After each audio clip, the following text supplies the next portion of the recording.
శ్రీమతి నమః. మొన్న మన సిఆర్పిఎఫ్ జవాన్ని పట్టుకుపోయింది కదా పూర్ణయ్య అని. పొరపాటున ఈ పాక్ భూభాగంలోకి వెళ్ళాడు, అంతే. పట్టేసుకుని అతన్ని తీసుకుని వెళ్ళిపోయి మన భారత ప్రభుత్వం ఎన్నిసార్లు మంతనాలు జరిపినా అబ్బాబే మాకు తెలియదు అని చెప్పి కనీసం ఫొటోస్ కూడా కొన్ని రోజులు బయటికి పంపించకుండా తర్వాత కళ్ళకి గంతలు కట్టిన ఫోటో ఒకటి మాత్రం రిలీజ్ చేసింది. అది ఎందుకు మనల్ని గట్టిగా పట్టుకుందంటే ఆ జవాన్ ద్వారా మనల్ని సాధించాలి అని అనుకుంది. తాను ఒకటి తెలిస్తే దైవం ఒకటి తెలిసింది అంటారు చూసారా. కొన్ని రోజులైన తర్వాత వాళ్ళ జవాను మన సరిహద్దుల్లోకి వచ్చేసాడు. వెంటనే మన వాళ్ళు పట్టుకున్నారు. మనకి అలాంటి దుర్బుద్ధులు ఉండవు కదా, మనం ఎవరినైనా గౌరవంగానే చూస్తాం. ఈ పాక్ సైనికుణ్ణి మనం ఏమి ఇబ్బంది పెట్టలేదు. మనకి ఎంతసేపు దాడి గాని శత్రుత్వం గాని ఎవరితోటి, ఉగ్రవాదంతో, అంతేగాని అమాయకమైన మనుషులతోటి మనకి శత్రుత్వం ఎప్పుడు ఉండదు. కానీ పాక్ దాని దుర్బుద్ధి ఎలా చూపించుకుంది అంటే ఈ జవాను, మన జవాను పూర్ణయ్య అనే జవాను ఎవరైతే పట్టుబడ్డారో అతనికి కళ్ళకు గంతలు కట్టేసి అన్నం కూడా సరిగ్గా పెట్టేవారు కాదట, పళ్ళు కూడా సరిగ్గా తోముకొని ఇచ్చేవారు కాదట, నిద్రపోనిచ్చేవారు కాదట. అస్తమాను దుర్భాషలే, ఏదో ఒకటి తిడుతూ అలా బాధ పెడుతూనే ఉన్నారట. సరే, ఎంతకాలం ఉంచుకోవాలనుకుందో అంతకాలం ఉంచుకుంది. ఈలోపు దానికే కడుక్కోవడానికి నీళ్లు లేవు, అయిపోయాయి. మరి ఏం చేయాలి? ఇప్పుడు మనల్ని దువ్వాలి. అందుకని ఏం చేసిందంటే ఇప్పుడు ఆ జవాన్ని వదిలిపెట్టింది, వాళ్ళ జవాన్ని వదిలించుకుంది. ఇది అంతవరకు బానే ఉంది. ఈ జవాన్లను వదిలిపెట్టడం ఏదైనా దాని మంచితనం కొద్దీ వదిలేసిందని అనుకుంటున్నారా? మనల్ని దువ్వడం కోసం, ఈ నీళ్ల కోసం పాచికలు అది వదులుతోంది.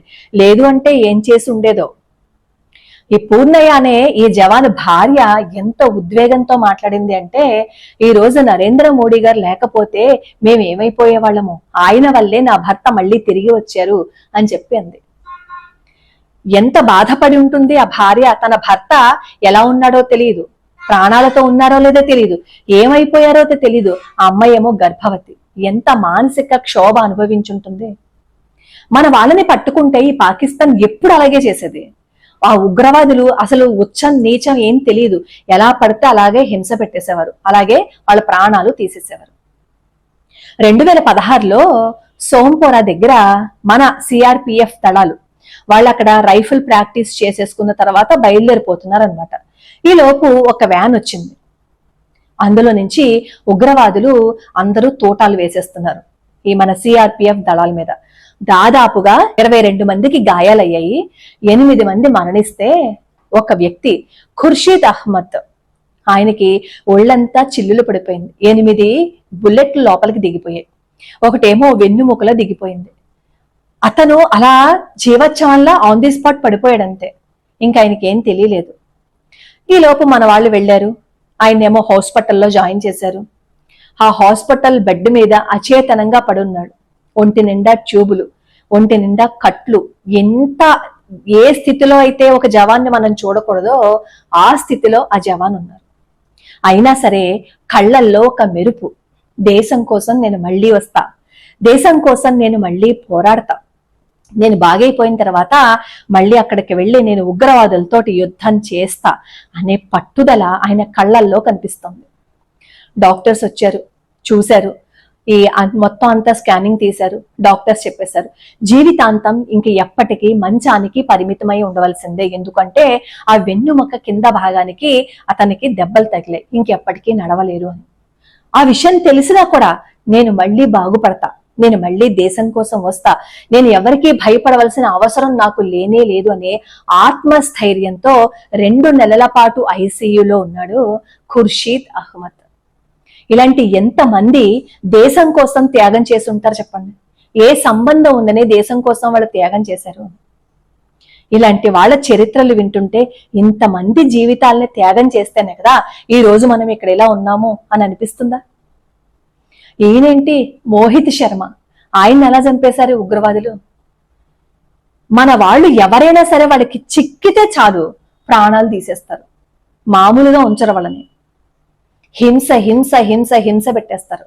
కానీ ఆ బుద్ధి మనకి లేదు. నిజంగా ఈరోజు పూర్ణయ్య గారు మళ్ళీ వెనక్కి తిరిగి వచ్చారు అంటే అది భగవంతుడి కృపే, మోడీ గారి చాకచక్యమే అని మనం ఇప్పుడు చెప్పుకోవచ్చు. అక్కడ ఆయన ఎన్నో వాటికి అడ్డుకట్ట వేసి ఉండకపోతే తిరిగి ఆ జవాన్ మన దగ్గరికి వచ్చేవారా? నేను మన ఛానల్లో ఏ టాపిక్ చెప్పినా సరే అందులో గత చరిత్రని ఇంక్లూడ్ చేసి చెప్తూ ఉంటాను.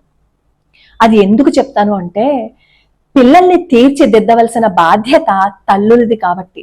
తల్లికి ఏదైనా విషయం తెలిస్తేనే కదా పిల్లలకి చెప్తారు. అది చిన్న విషయమో పెద్ద విషయమో ఏ విషయమో ఏదైనా సరే మనం మన పిల్లలకి చెప్పాలి. ఒక శ్లోకాలు స్తోత్రాలు మాత్రమే కాదు మనం పిల్లలకి చెప్పటం, ఇలాంటి విషయాలు కూడా చెప్పాలి. దేశం కోసం ఎవరు పోరాడారు, మనం ఎంత ధైర్యంగా ఉండాలి, ఏ పరిస్థితుల్లో అయినా సరే ధైర్యం కోల్పోకుండా మనం ఎలా మన మనస్సుని దిటవు చేసుకోవాలి. ఇప్పుడు చూడండి, 8 బుల్లెట్లు అతనికి తెగాయి, ఈ శరీరం కింద భాగం అంతా చచ్చుబడిపోయింది. అయినా సరే ఆయన కళ్ళల్లో మెరుపు. ఏం మాట్లాడుతున్నారు ఆయన? మళ్ళీ నేను దేశం కోసమే పోరాడుతున్నాను అంటారు. ఒకసారి దెబ్బతిన్న తర్వాత ఆ జోలికి ఇంకెవరైనా వెళ్తారా? మరి సర్వస్వం పోయింది, సర్వస్వం కోల్పోయారు, అయినా సరే మళ్ళీ నేను దేశం కోసం వెళ్తాను, దేశం కోసం పోరాడుతున్నాను అంటే ఆయన యొక్క నిబద్ధత ఏంటి చూడండి, ఆయనకి దేశం మీద ఉన్న ప్రేమ ఏంటి ఒకసారి చూడండి. అలాంటి వాళ్ళని ఒక్కసారి తలుచుకుంటే ఏం నొప్పి వస్తుందో ఏం బాధ వస్తుందో నాకు అర్థం కాదు, కానీ అక్కడక్కడ కామెంట్లు పెడుతూ ఉంటారనమాట నాకు. అదేంటంటే, మీరు ఈ మధ్య ఎక్కువగా ఇలాంటి విషయాలు చెప్తున్నారండి. జీజాబాయి అలాగే అనుకుని ఉండుంటే శివాజీ మహారాజ్ తయారై ఉండేవారా?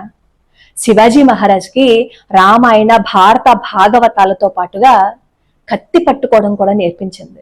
పొద్దున్నే లేచి ఎలా అయితే పూజ చేస్తారో, శత్రువు తన మీదకు వస్తుంటే కత్తి పట్టుకుని యుద్ధం చేయటం కూడా నేర్పించింది. కాబట్టి హిందూ ధర్మం ఇంకా ప్రమాదంలో పడిపోతున్న స్థితిలో హిందూ ధర్మాన్ని నిలబెట్టడానికి శివాజీ మహారాజ్ అవతరించారనే చెప్పాలి. మరి జీజాబాయి కూడా వాళ్ళ కుమారుడికి ఈ భారత భాగవత రామాయణాలు శ్లోకాలు పద్యాలు అవన్నీ చదువుకో చాలు అని ఊరుకుని ఉండుండొచ్చు కదా. మరి దేశం కోసం ఎందుకు చెప్పారు? అప్పుడు పరిస్థితుల్లో ప్రతి ఒక్క వ్యక్తి ఒక యోధుల్లా తయారవ్వాలి కాబట్టి ప్రతి తల్లి కూడా అలాగే ఆలోచించింది. ఇప్పుడున్న పరిస్థితులు కూడా అలాంటివే. మనమేమి స్వర్ణయుగంలో ఏం లేవు. మనం కళ్ళు మూసుకుంటే ఎవడైనా పక్క నుంచి వచ్చి మనల్ని కొట్టేసి వెళ్లిపోయే రోజుల్లో మనం ఉన్నాం. ఇప్పుడు మనం మన దేశం గురించి తెలుసుకోకుండా, అసలు ప్రపంచంలో ఏమున్నాయో కూడా తెలుసుకోకుండా, అసలు మనం ఏ స్థితికి వెళ్ళిపోతున్నాం ఇవేమీ అక్కర్లేకుండా మనం ఈ రోజు పూజ చేసుకున్నాం, రేపు పూజ చేసుకున్నాం, ఎల్లుండా పూజ చేసుకున్నాం, అవతల ఎల్లుండా పూజ చేసుకున్నాం. ఇది కాదు కదా మన జీవితం. దేవుడి గురించి ఎలా అయితే తెలుసుకుంటామో దేశం గురించి కూడా తెలుసుకోవాలి. దేశము దైవము రెండూ కలిస్తేనే భక్తి అనేది వస్తుంది. దైవభక్తి దేశభక్తి కూడా కావాలి.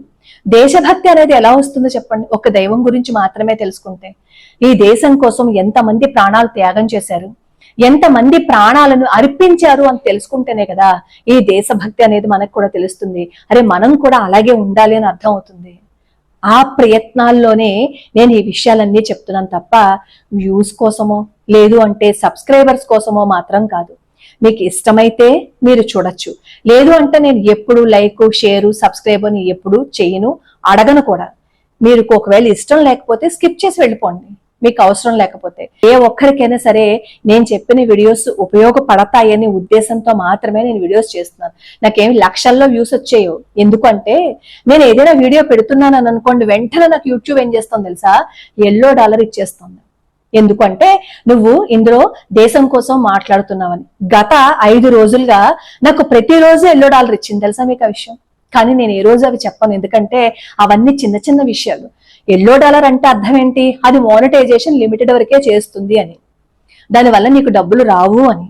అయినా సరే నేనేమీ ఆలోచించను, దేశం కోసం మాట్లాడుతూనే ఉంటాను. నాకు ఎంతమంది అభ్యంతరం పెట్టినా అడ్డుకట్ట వేసినా.